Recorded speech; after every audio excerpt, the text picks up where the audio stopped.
you name a female composer you believe deserves more recognition for their achievements? Female composer. It's funny, one of my first things I was thinking about is how few, at least classical female composers, I can even think of. I start to think about more modern or contemporary music of female producers who are producing music, but I can't think of a single classical female composer. I actually can't think at the top of my head of a female composer at the moment, which is kind of odd, but no one really comes to my mind. So female composers that I can think of are actually more modern than, back in the 15, 16, 17, 1800s. I think of Laurie Anderson and I think of Diamanda Galas, who are sort of avant-garde, I would put it. I would say that they should be recognized because they do something out of the norm that's really unexpected. They've sort of looked at music from a different viewpoint and presented it in a different way than we're used to seeing. One of my favorite women composers is Emma Lou Deemer, who writes for organ as well as other instruments for voice and orchestras and all of that. I particularly like her composing style because I think it's well crafted. She thinks rhythmically in an innovative way, and her compositional style I think is understated and yet fresh sounding. It's modern sounding and not obnoxiously dissonant or in your face. And she's a wonderful, charming woman that I've had the good pleasure of getting to meet. What do you believe is the cause of female composers not being recognized for their achievements? It could, I think a big part of it could be just the history of like the 500, 600 years of classical music history, not having female composers that have made it into the official canon that's taught.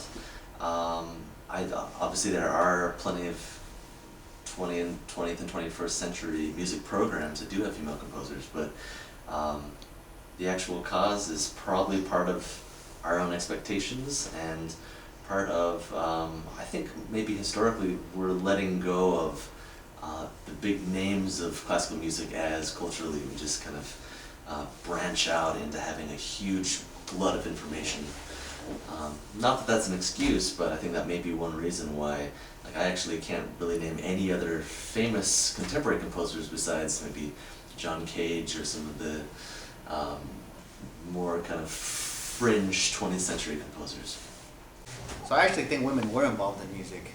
It's just their work wasn't being recognized. And so that could, maybe they weren't as involved as men were because there was some inequalities there, and women maybe weren't respected and weren't appreciated, and their work wasn't respected as much as men. So maybe that prohibited them, or that made them not want to be as engaged as they could have been. So I think that we don't hear a lot about female composers in the past because it's not that women have been shunned, but their work maybe not as respected as much as a man. I think that, you can take the Victorian era, let's say, where women were, sort of trained to be performers and not taken seriously for what they could write, that they're more objects than producers in a way. I think that there are plenty of female composers in the past, but their work wasn't recognized. I think that women have been actively involved in music making for all of our history, and we know about Hildegard von Bingen because she was a nun and she was an educated woman who could write these things down. But so many women, I think, who were active as performers and as composers weren't being published. It wasn't an okay thing for a woman to be a professional composer or a professional musician. Certainly if she were active as a performer in music and successful, as soon as she got married, it was assumed that she would no longer be performing and that she would be at home making the home and having children.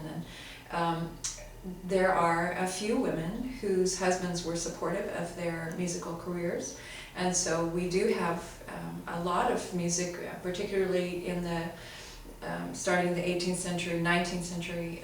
We have a lot of women writing for keyboard because they were themselves keyboardists, and those compositions are being kind of dug up and published now, when perhaps the women didn't receive that much acclaim during their own lifetimes. When you think of the questions why there are so few women drummers, women conductors, and why there are so few women in heavy metal bands, could you share your thoughts on why these areas are so male dominant? I mean, it's an interesting question. I couldn't say for sure. I think part of it, is probably an issue of when we're listening to music. I think maybe we just kind of fall into the same trap of what we've heard before. There's like a feedback loop of saying, yes, if I'm going to hear a female musician, it may be of this type of music, and therefore maybe that's what I'm listening for next time I go to look for music. And then possibly there's just kind of a huge amount of male dominance in the way things are produced and the way decisions are made within the kind of the upper echelon of music production too. I don't know, it's kind of like a chicken and egg question whether it becomes an issue of is the audience determining what they're looking for, or is it more of producers who are making the content and the audience follows? It's a challenge to say. I think that's a really good question. Why are those fields so male dominant? I think because they've been traditionally male dominant and it's hard to break a norm. I remember reading about a study. There was a symphony conducting auditions, and what they decided to do was to have these auditions done without knowing the gender of the person auditioning, and they were shocked to kind of see the results as to how they thought maybe that violinist was a male or female, or that percussionist was a male or female. So I think we are biased because that's what we expect that position to be, and it's hard to break through that glass ceiling, so to speak, to, as a woman, make your way in a profession that is traditionally male. Well, I think one of the costs of that is that history doesn't change itself, and so there's a reason why in my middle school class there was most of the girls that were there played the flutes and played the clarinets. It's because others probably did it themselves, or maybe they were told you should do that because that's ladylike. So unless someone change things, I'm going to go play the drums. I'm going to play the baritone, like others are not going to follow. So until it becomes popular for girls to do that, and someone takes initiative, history is not going to change. So there are the female or feminine instruments, the flute, the violin, those instruments that are seen as feminine in character. And we don't often see female brass players, even though many of our faculty are female. I think that historically seeing a woman in front of the orchestra in charge of the whole orchestra was not a culturally acceptable thing. To have a woman bossing people around was not considered culturally acceptable, even though I think women were capable and had the talent and the knowledge to serve in that capacity. It just was not a culturally acceptable thing.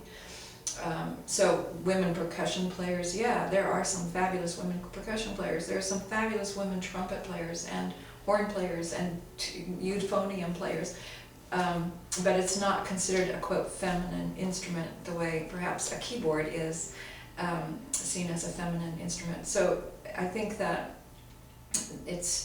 all of these are